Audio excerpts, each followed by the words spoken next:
All right, all right. It is 12:33, 12:33. And you know what that means? It is time for Heart Talk. You're tuned into Heart Connections with your heart coach, Adelai Brown, on your community station, kinetichifi.com. Also want to remind you, if you want to see Heart Talk live, I know you're listening, but if you like to watch me live on YouTube, you can. You can go to the Heart Connections channel or just type in bit.ly/. Heart Connections, bit.ly/Heart Connections. Make sure you like and subscribe to the channel and get notifications so that you can know when I'm going live and you can keep yourself uplifted. This portion of the show is brought to you by my new book, Help Save Me from My Broken Heart, Your Journey to Living and Loving Again. And you can pre-order your copy at theheartconnections.com. This is actually going to be our last segment of Heart Talk today. I have to leave a little early. It is graduation season, so I'll be leaving early today, and I will not be in on Thursday, just to let you guys know, because my baby is graduating from first grade, and we also for my baby's graduating from kindergarten and go to first grade. And then I'm also going to some other graduations to celebrate other young people who are doing their things. I will not be here. Just wanted to let you guys know that.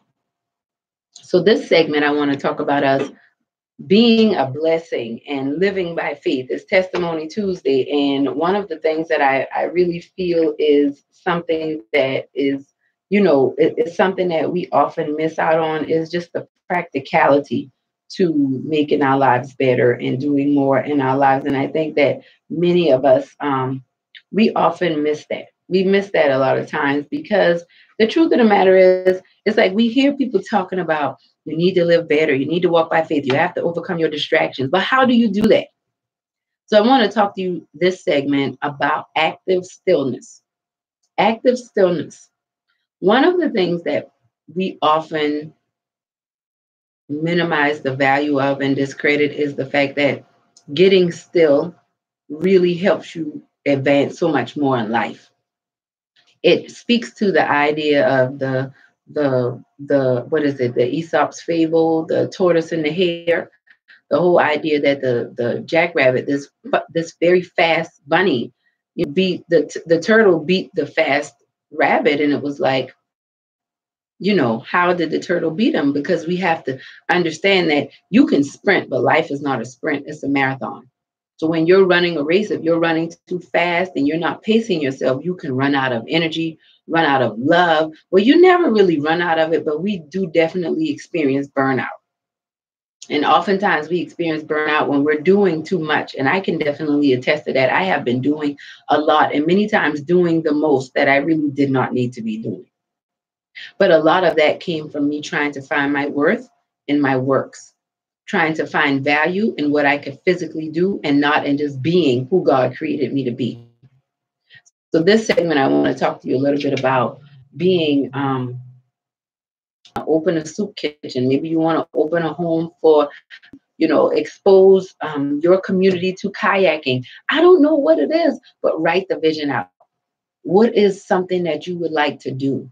What is something that gets your heart going? What is something that when you think about helping others with this and teaching others with this, teaching others about it, it gets you excited. You think of, oh, wow, the potential of what could happen. Write it down. Write extensively. Go into detail. How do you want to do it? Where do you want to do it? How much time do you want to spend doing it? How much money do you want to make doing it? Because a lot of times people think that, oh, if I'm going to be a blessing, it can't benefit me at all. No, you are blessed to be a blessing. And even if you're not making money from whatever this good deed is that you're doing, open yourself up to be blessed by God. People can do things, donate to you, invest in the cause. You'll be surprised at how many people you inspire and you can get them going with you. Okay, so that's one of the first things you can do in active stillness. Because remember, you're writing the vision. A lot of people can't get a vision going because they can't get still enough to slow down and write it down. I'm so busy, I don't like to write, whatever. Love yourself and invest in yourself enough to not take yourself so seriously. You are not that important.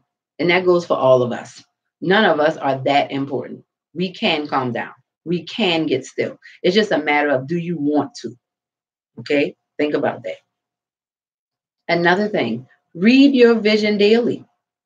Read it daily. Read through what it is that you want to do. I want to open this daycare. I want to help single mothers or mothers who are having problems with being able to pay for good quality daycare. I want to be able to offer this service to the community, and read that daily. Write about how you're going to get businesses to invest in what you're doing to offset the cost. So maybe these parents can get free childcare, but the childcare they're receiving is nothing cheap. But if you don't indulge or entertain the idea, then you won't have something to constantly remind yourself of what you want to do. And this is what you do, especially when you get discouraged. Go back and read that vision. Read why you're doing what you're doing. Read why you're making those sacrifices. Okay? Third thing you can do in active stillness, profess your vision.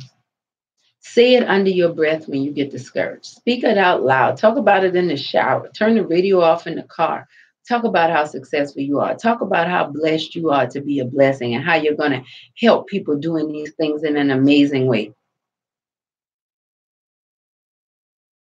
Profess the vision. Speak it out loud. Share your testimony and watch it produce fruit and come back to you. So these are all things that you can do to be a blessing and to walk by faith. A lot of it is just you building yourself up on the inside. It's like charging up a battery. Many of us have a low charge.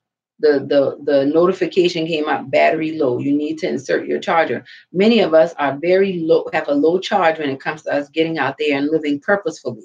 And we're very active with doing things that really don't bring us much breakthrough, things that really don't bring us much reward, things that really don't bring us much fulfillment.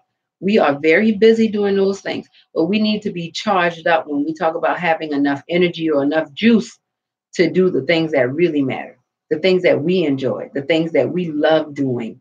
Those things matter. Your joy, your enjoyment, and your fulfillment matters to God. Okay. So remember, you write the vision. After you write it, read it daily, read it out loud, profess it. So as you read it, that's how you profess it. Read it out loud. Do it multiple times a day. That's all going to help you start to see yourself become a blessing. And there's two more things I want to encourage you to do. Um, the next thing would be give yourself time every day to get still, to get quiet, to just sit down and breathe. No TV, no radio, no alarms going off, no anything. Even if it's just 5 minutes, but give yourself time to just turn off. And I know that that is very difficult for many people. That is something that I struggle with. It took me months, if not years, to get to a space where I could meditate. And even now, it's hard to get to a relaxed state if I'm distracted. So I want to encourage you to start strengthening your ability to get still and take 5 minutes every day to just think about something peaceful. Think about, I don't know, listen to water running, listen to nature. You can go on YouTube, listen to guided meditation, meditate on a word. For me, I like to meditate on just the word Jesus. I just, every time, just sitting still, breathing, just thinking about the word Jesus, the name Jesus. And when I get distracted, I just, Jesus, just kind of bring me back. You can set an alarm on your phone, set the alarm for 7 minutes because it'll probably take you 2 minutes to get settled. 7 minutes. When the alarm goes off, you're done. But I can promise you, you're going to feel so much better. So get still. And while you're still, rotate your breath. Breathe in deep, hold it, and let it out through your mouth. And just continue to do that. So you can, and I should have told you I should have said it in the opposite order. The first thing I should have told you was the last thing. Get still. Try to do that for 5 minutes every day. After your stillness, write your vision. What are you thinking or feeling coming out of that peaceful, tranquil place? After you write it, read it. Read it out loud, profess it, and proclaim it. And the last thing, take action towards it. That may mean detaching from people who speak so much negativity that it tears you down. That may mean you have to change your routine. Maybe you can't go to the same store you used to go to. Maybe you can't hang with the same people you used to hang with. Maybe you can't go to the same church you used to go to. Maybe you have to find another job. Maybe you have to start your own business. I don't know. Maybe you have to call and make amends with somebody you haven't spoken to in years. But whatever it is, take action. Take action. Just take action. And you are going to see your life take a completely different turn. Active stillness. There's an act in being still. After you've gotten still, it leads you to take massive action. But see, the problem is many of us never get still. And we wonder why we burn out. We wonder why we get so frustrated. We wonder why we're so confused because we never give ourselves a chance to settle down. We never give ourselves a chance to reflect and really think about how far we've come so that we can be more empowered as we move forward. Active stillness is important. And I know you can do it. So this has been Heart Talk with your heart coach, Adelai Brown. And I'm not out quite yet. I'm going to close out after the Diamond in the Rough segment. And that'll be coming up at about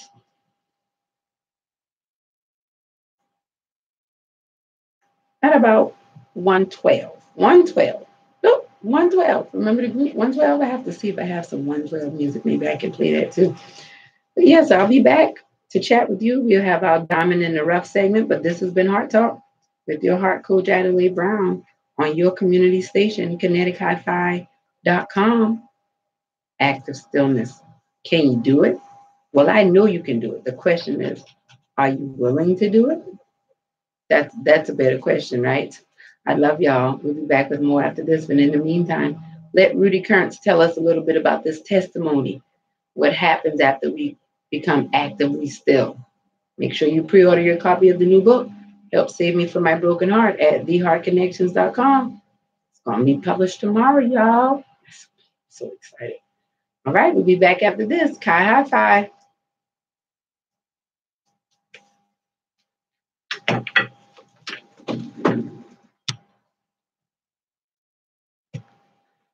Thank you so much for tuning in. I encourage you to take those steps and give yourself a chance with active stillness and start to see God make some moves in your life. I encourage you to like this video if it's blessed you in any way, share it with anyone you think could benefit from it, and subscribe to my channel and get updated heart talks and get your healing, enlightenment, authenticity, revitalization, and transformation, the heart to connect you to your greatest self. I love y'all.